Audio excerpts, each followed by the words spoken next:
এক প্রকার আইএসএফ নাকি তৃণমূলের কাছে বিক্রি হয়ে গেছে, এমন মন্তব্য কেন সামনে আসছে? আপনি কারণ ডায়মন্ড হারবারে দাঁড়ানোর হুঙ্কার দিয়েছিলেন, দাঁড়াননি। দেখুন, বাম কারায় কথা বলছে, বাম বন্ধু না কে বলছে? বিভিন্ন মহলে দুরকম বার্তা পাওয়া যাচ্ছে। আমি আপনাদের বলি, যদি বামপন্থীরা বলে তাহলে বলুন আলিমুদ্দিন স্ট্রিট থেকে প্রেস কনফারেন্স করে এই বিষয়টা কিছু বলতে, তাহলে আমি বামপন্থীদের উত্তর দেবো। দ্বিতীয় কথা হচ্ছে, কংগ্রেস সর্বপ্রথম জোটটা করেনি, কেউ কিন্তু কংগ্রেসের কথা বলছে না।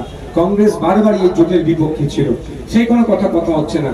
জোটটা হচ্ছিল আইএসএফ এর ইচ্ছে থেকে সিপিএম এর লেফট ফ্রন্টের সাথে। কংগ্রেস তো প্রথমে বেরিয়ে চলে গেছিল। কেন কংগ্রেসকে নিয়ে সমালোচনা হচ্ছে না?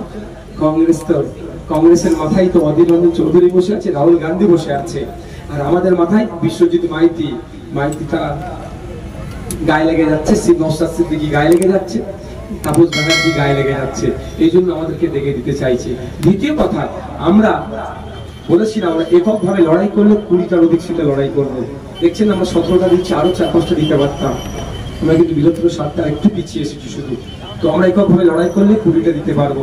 সেটা 20টা না দিয়ে, যেহেতু ঐক্যবদ্ধ লড়াই 14টা থেকে শুরু করেছিলাম, যে 3, 14, 42, কংগ্রেস 14, লেফট ফ্রন্ট 14, আমরা 14, আমরা এই ভেবে দিয়েছিলাম। কিন্তু কংগ্রেসকে কটা দেবে সিপিএম সে কথা আমরা বলিনি।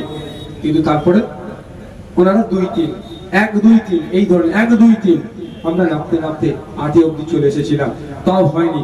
শ্রদ্ধেয় সম্মানীয় বিকাশ স্যারের মধ্যস্থতায় আমি সাথে নেমে গিয়েছিলাম, ওরা বেড়ে 4টে তো হয়েছিল। দেখুন, প্রত্যেকের আত্মসম্মান আছে। আমরা এদের এলাকায় যিনি ভ্যান চালিয়ে খাই, তিনি মেহনত করে খায়, তাকে আমি তুই বলে সম্বোধন করতে পারি না, কারণ তার আত্মসম্মান আছে। আর এখানে যিনি শিল্পপতি পুঁজিপতি, তাকেও আমি তুই বলতে পারি না, তার বড় ব্যবসা আছে, সে কোটিপতি হতে পারে। প্রত্যেকের আত্মসম্মান আছে। আইএসএফ কে তাদের ভাষায় ছোট্ট দল মেনে নিলাম, বিতর্কে যাব না। আইএসএফ এর আত্মসম্মান আছে, আত্মসম্মান বিকিয়ে দিয়ে কোনো রাজনৈতিক দলের সাথে জুটে যাব না। যদি আত্মসম্মান বিকিয়ে দিয়ে বা বিজেপি হিসাবে ভয় দেখিয়ে যদি এই ধরনের রাজনীতি করতে হয়, তাহলে তৃণমূল তো আছে, তৃণমূলের সাথে হাতে মিলিয়ে রাজনীতি করবো। আমরা তো তৃণমূল বিজেপির বিরুদ্ধে লড়াই আছি। আমরা সিপিএম কে বারবার বলেছিলাম, লেফট কে বারবার বলেছিলাম, আসুন ঐক্যবদ্ধ হয়ে লড়াই করি। কংগ্রেসকেও বারবার বলেছিলাম, সহজেই পশ্চিমবাংলার এই 42টা সিটে বিজেপি এবং তৃণমূল, এই বিজেপিকে আমরা কোণঠাসা করে দেবো। জানি না দিনের আলোতে সিপিএম করছে কেন, যারা জানি না, সবাই নয়, তবে কিছু আছে যারা ডিসিশন মেকিং এর জায়গাতে আছে, হয়তো খুঁজলে বেরোবে। দিনের আলোতে কংগ্রেস, সন্ধ্যা হয়ে গেলে তারাই তৃণমূল, তারাই বিজেপি, তারাই আরএসএস, তারা এই জোটটা হতে দিল না। আইএসএফ তো মন প্রাণে চেয়েছিল, তাদের সর্বোচ্চ দিয়ে 7টা পর্যন্ত নেমে গিয়েছিল, কেন করলো না? এটা বোঝাই যাচ্ছে। আর অভিষেক বাবুর কথা যেটা বলছেন, ডাবনাগরের কথা, এটা বামপন্থী বন্ধুরা আমাদের চাকরির তার দুর্নীতি বলছে, এরা বারবার কি বলতে, এরা সততার প্রতীক, স্বচ্ছতার প্রতীক। কিন্তু কোটির পেনের খোঁচা খেয়ে সারা রাজ্যের মানুষ কিন্তু বলছে, বা তৃণমূল স্বীকার করছে চাকরি চুরি হয়েছে, এরা চোরের প্রতীক। তো এই হাত থেকে বাঁচার জন্য সুপ্রিম কোর্টে গিয়েছিল, ভেবেছিল সুপ্রিম কোর্ট স্টে দেবে। কিন্তু আমরা বিচার ব্যবস্থার প্রতি পূর্ণ আস্থা ভরসা আছে, সুপ্রিম কোর্ট কিন্তু এই চাকরি বাতিলে স্টে দেয়নি।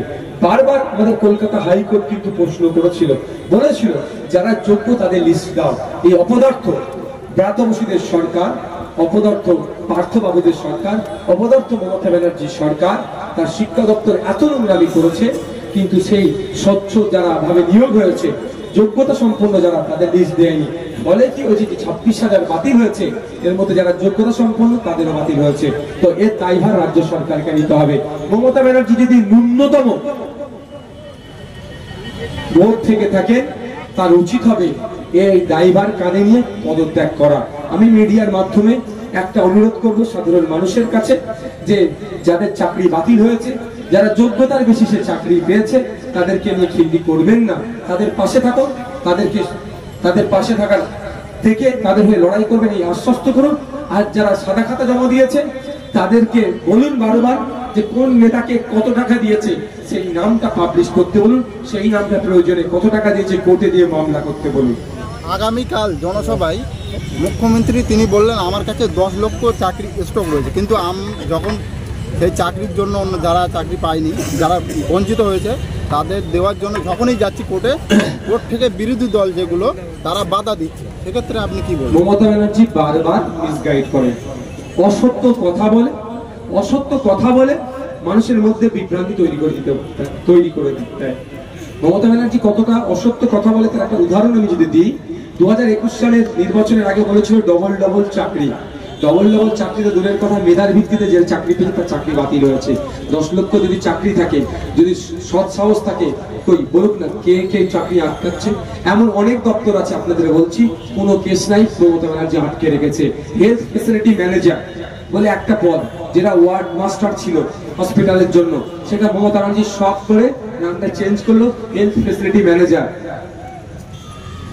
তার কোনো কেস নাই। শারীরিক শিক্ষা, কর্মশিক্ষা, খোঁজ নিয়ে দেখুন কোনো কেস নাই। এই ধরনের অনেক চাকরি আছে, কোনো কেস নাই, তাও ঝুলিয়ে রেখেছে। মমতা ব্যানার্জি সরকার চাকরি দিতে চায় না, মদের বোতল ধরিয়ে দিতে চায় আর কাটমানি নিয়ে হই করুক, এটা চাই। অপদর্থ সরকার বারবার অসত্য কথা বলে মানুষের মধ্যে বিভ্রান্ত করার চেষ্টা করছে। সন্দেশখালীতে বিপুল পরিমাণ অস্ত্র উদ্ধার হচ্ছে, সেখানে অভিযুক্ত হিসেবে শাহজাহানের নামে অ্যাড করছে কেন্দ্রীয় তদন্তকারী সংস্থা। সেখানে রাজ্য সরকার তথা মুখ্যমন্ত্রী অভিযোগ করছে যে এটা নাকি সেই তদন্তকারী সংস্থায় অস্ত্র রেখে তৃণমূলের নামে দোষ চাপাচ্ছে।